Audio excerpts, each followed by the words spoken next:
What up, guys? It's Bananaowns bringing you part 51 of my Skyward Sword Let's Play, and in this video, we are just going to make our way to the entrance of the Fire Sanctuary and just explore the new area of Elden Volcano.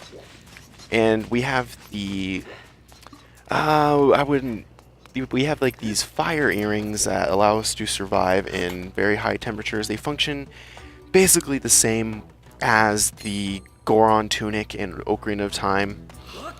So that just allows us to travel to areas which are very hot, which basically consist of this one little side shoot area of Elden Volcano. There's not too much used here.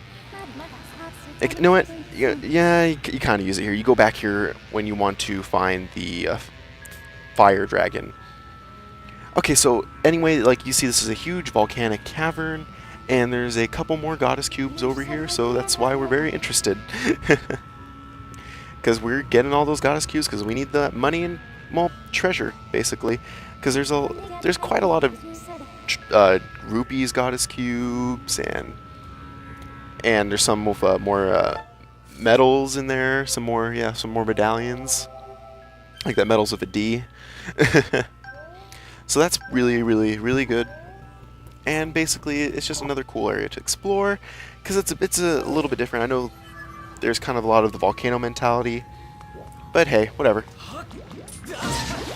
So this area is basically filled with fire stuff, like there's fire frogs and fire slime, and it's just cool. It's a little bit boring. So you can see right there is a goddess cube that we can't quite get yet. We have to wait until the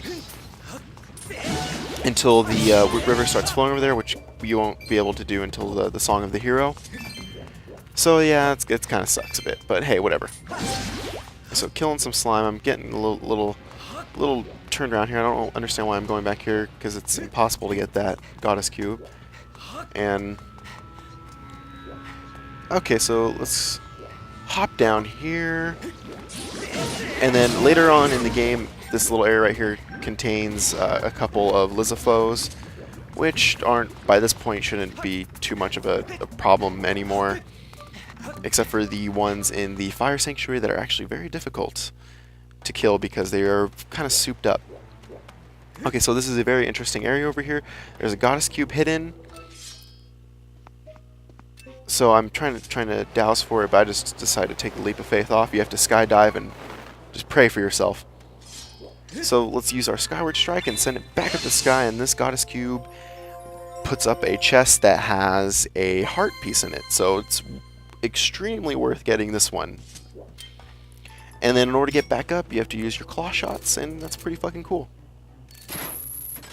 So for other games, I haven't been playing a lot of other games this week. I just got Dark Souls. I played through the intro level, and I'll probably play through that a bit more tomorrow, or maybe I'll play some Halo multiplayer tomorrow night. It just depends.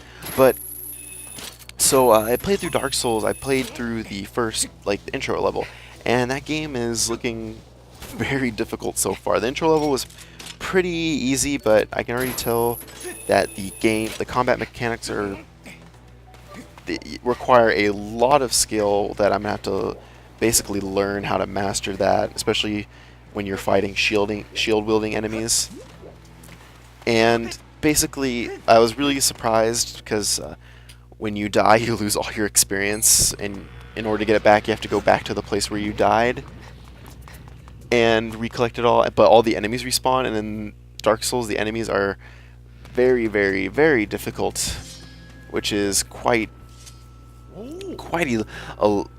not alarming, but it kind of is a bit of a pain in the ass, because you have to really watch yourself if you die, and if you die, you have to be ready to fight your way back to where you basically died again and survive that encounter this time.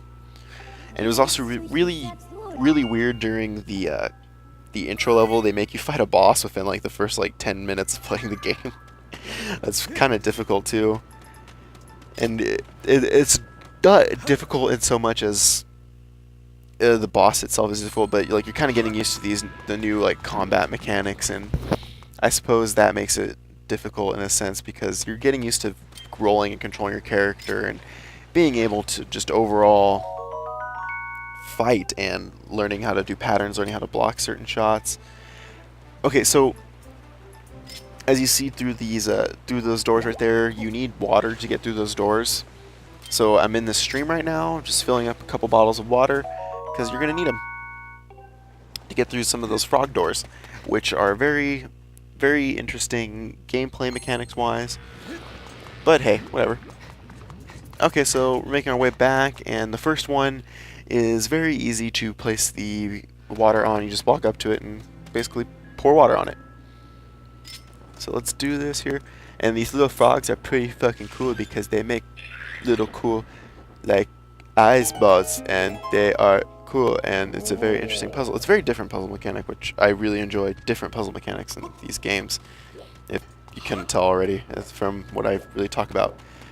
So let's see, I need to get up there somehow, so let's claw shot up there, and then pour the water from above. Let's see, there we go. Let's see here, you have to walk right up to the edge and pour it. There we go. Alright, giggity giggity giggity goo. Nice work, bud. And this, okay, and opening up this takes us basically to the entrance of the Fire Sanctuary, which is the 6th dungeon of the game, and it's the final main dungeon where there's like an actual boss. So this game features 7 dungeons, and this is the final main one. So if you notice, you can't get into this room because you can't just pour enough bottles of water in order to, so you need some sort of large container with that can carry a large amount of water. If I recall, there was a certain dragon that had a large container that we were able to fill it with sacred water and overall be cool with that. Okay, so basically this video is basically done, but there is a goddess cube to the left hand side that we really should get, and you use your claw shots to climb these vines and take out a Lizafo on the platform, because he will fuck you up and won't let you aim your claw shot very well. So let's get this fucker and screw him so much. But if you fall off right there, it puts you back on the platform so you can fight him again. So Lizafos, very easy to defeat once you get used to it. If you use your shield a lot, it's also very easy to take him out because you can rebound their hits and get a few extra hits in. So basically, you wait till he does that little crouching motion, and then you just sword him where his little arm isn't. So you go either above or below, and it's really easy. So let's get this goddess cube right here. There we go. Moving right along on our goddess cube saga adventure thingy. So that's about it for this video.